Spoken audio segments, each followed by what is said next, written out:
Chuang Tzu once said, rewards and punishments are the lowest form of education. It follows a logical premise.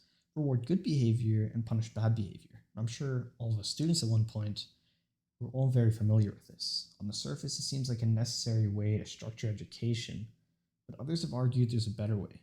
And overall, one question lingers. Why have we adopted this system of binary good and bad? Is there a better path forward? To understand the current landscape of education today, first one must understand the background of its guiding principles. In his TED Talk, Sir Ken Robinson notes education came into being to meet the needs of industrialism. By rooting education on the premise of industrialism, only the most useful subjects are emphasized. For example, STEM subjects are the most emphasized array of subjects around the world, and every hierarchy has arts and humanities on the bottom. This creates a binary system of good and bad subjects based on their utility. Moreover, this creates a culture based on tangible and standardized results to the point of obsession. As Diane Ravitch notes in her essay Stop the Madness, No Child Left Behind created a culture of obsession over test scores, with schools pitted against each other to improve their results. And as a result, education's guiding principles mirrored the ideals of industrial utility.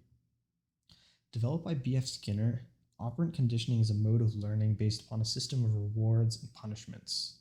It follows a logical premise. Behavior followed by pleasant consequences is repeated, and behavior followed by unpleasant consequences isn't repeated. For example, No Child Left Behind was a piece of legislation that mandated 100% proficiency in subjects like math and reading by 2014. If a student does poorly on a test, they're given a lousy grade. If they do well, they're given a good grade. In the most extreme example, students who routinely get good grades are rewarded with a better education in college and beyond. And this creates a cycle that reinforces the system. The root of the problem in this philosophy is that learning is quite complex. It continues to occur at all points in life, according to the National Academy of Sciences. And the current system of education boxes behavior into a binary good or bad. It doesn't allow for creativity. It doesn't allow for what makes us human. Learning is not nearly this simple, and it doesn't exist as a subset of these binary standards. And operant conditioning has unintended side effects. It alters a subject's behavior because they expect a prize or punishment. Essentially, they behave as a result of extrinsic motivation. Further, the students will likely respond to these extrinsic motivators rather than the task itself, and this is inherently problematic.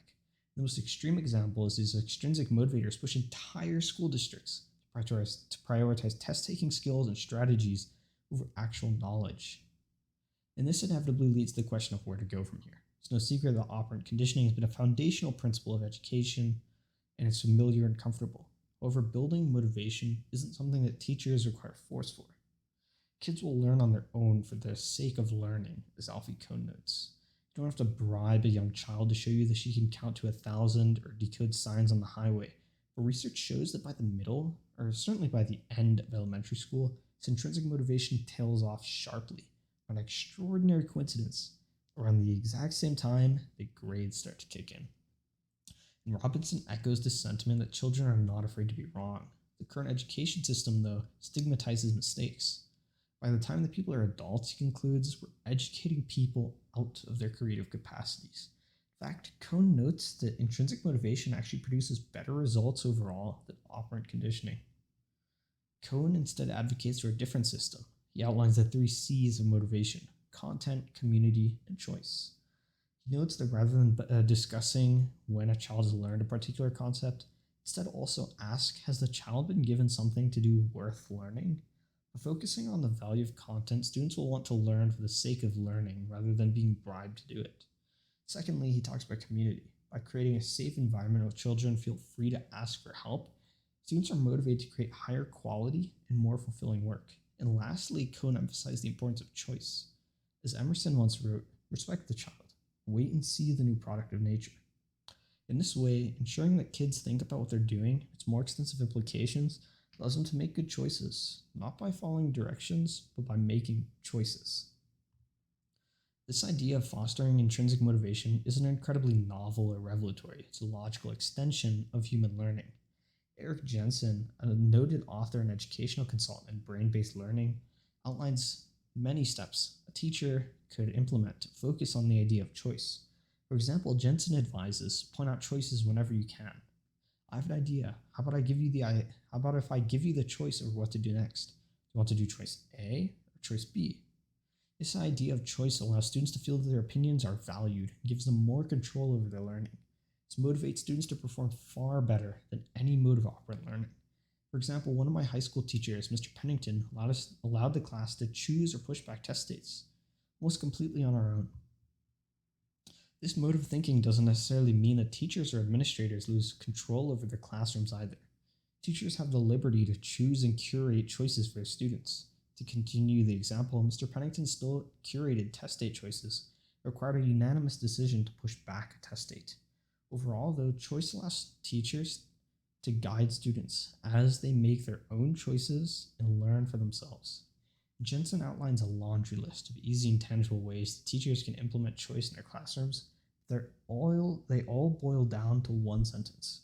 When students are actively involved in something that they care about, motivation is nearly automatic. Logically, then, fostering intrinsic motivation allows students to develop their passions and areas of interest. Robinson notes that many highly talented people think that they're not, because the thing that they were good at wasn't valued. Valuing intrinsic motivation allows students to forge their own path by destroying the false dichotomy of good and bad that operant conditioning fosters. Intrinsic motivation, therefore, is a far more effective method of inspiring passion, preparing students for the future. As Chuang Tzu once said, rewards and punishments are the lowest form of education. The logical premise of operant conditioning has left us with a broken education system that's not sustainable for the future. But there's hope as new thinking emerges which rejects the dichotomy of operant conditioning. And maybe this time, we can forge a path forward and leave our systems of prize and punishment behind.